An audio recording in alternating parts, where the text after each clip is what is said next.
Halloween night always feels a little different, doesn't it? Like the air gets heavier, the shadows stretch longer, and every quiet corner suddenly feels like it's hiding something you don't want to turn around and look at.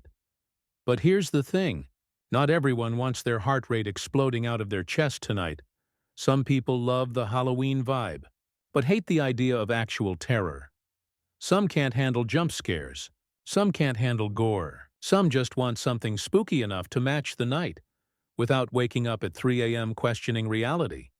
So tonight, this list is for the horror wimps, the panic avoiders, the people who want Halloween flavor without psychological damage.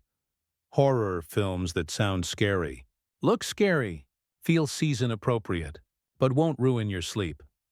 Think of these as gateway horror films. They gently open the door to fear, without shoving you through it. It's wild how the most iconic image of horror is actually one of the softest entries you could start with. Bela Lugosi's Dracula looks exactly like the Halloween costume version you already have in your head. The cape, the stare, the controlled menace. So there's nothing here that shocks your brain into panic mode. And because this version was made before Hollywood censorship kicked in, there are these little surprising touches and suggestive moments that are more interesting than terrifying. Even the runtime works in your favor. Only 74 minutes. Which means it ends before your nerves ever get a chance to spiral. If you want a classic horror badge without trauma, this is the safest place to begin. This is one of those films where the scariest part is everything you don't see. Val Lewton's B-horror era was built on suggestion, implication, and shadows. Not blood, not violence, not cheap shocks. Your imagination is the thing doing the heavy lifting here, which actually makes this movie way lighter on your nerves than most modern horror ever could be. It hints and teases and whispers instead of screaming in your face.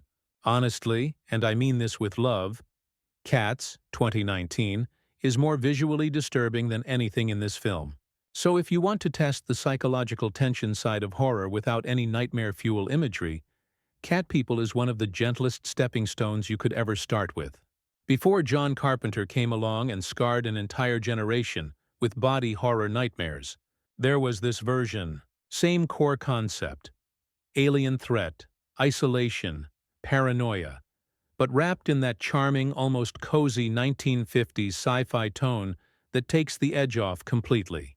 The monster is technically from outer space, sure, but everything around it feels more like a retro curiosity than a trauma event.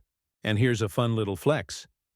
The script got an uncredited punch-up from Howard Hawks and Ben Hecht, the same Hecht who was working on Monkey Business at the same time. That's the energy you're dealing with. This isn't panic horror.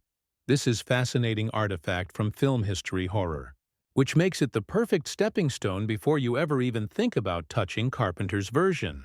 This might be the most spoiled twist in horror history.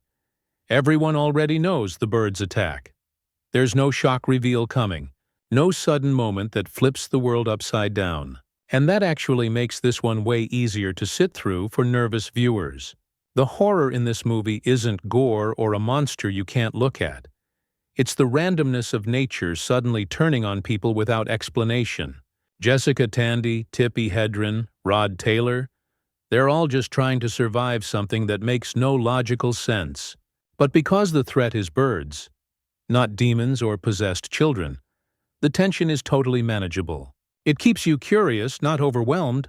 This one is almost cheating. Because yes, it looks like a horror movie, but it's actually a comedy first. Mel Brooks is playing dress-up with the universal monster aesthetic, not trying to scar anybody. Gene Wilder is at his absolute chaotic best here, delivering lines with that manic sincerity only he could pull off. And the visual callbacks, the sets, the lighting style, are direct nods to the original 1931 Frankenstein film, which makes the whole thing feel like a loving parody rather than a threat. If you want to feel like you're participating in horror night without actually being in danger, this is the ultimate loophole film. You get Halloween aesthetic, zero trauma. The Craft, dark teenage magic goes wrong, but the 90s style and melodrama soften it into something fun more than frightening. The Sixth Sense. The goal here is emotional sadness and mystery, not terror. And you already know the twist anyway, which makes the scary moments feel manageable. Shaun of the Dead.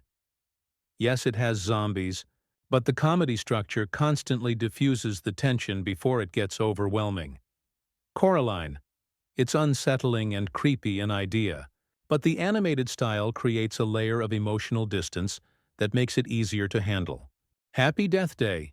This one feels like a slasher, but the Groundhog Day loop makes every scary moment less threatening, because you know she's coming back anyway. It becomes playful instead of punishing. Pearl. Mia Goth delivers unhinged brilliance, but the story builds slowly and lives more in the vibe and the Technicolor style than in shock. It's character study cinema wearing a horror costume. Companion. The trailer looked violent.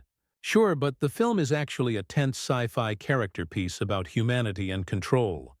Stylish, thoughtful, and way lighter on the gore than you expect. This is horror from a dog's point of view, which instantly softens everything, because you're literally watching the danger from ground-level innocence. It's barely over an hour long, which makes it one of the easiest, lowest-stress Halloween watches you'll ever try.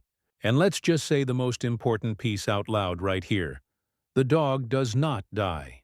That single reassurance takes 80% of the tension off the table instantly. Instead, you get this weird, clever, cursed cabin story that feels more like a creative experiment than an attempt to scare the life out of you. It's such a quirky note to end on, but it's the perfect final reminder that horror doesn't always have to hurt.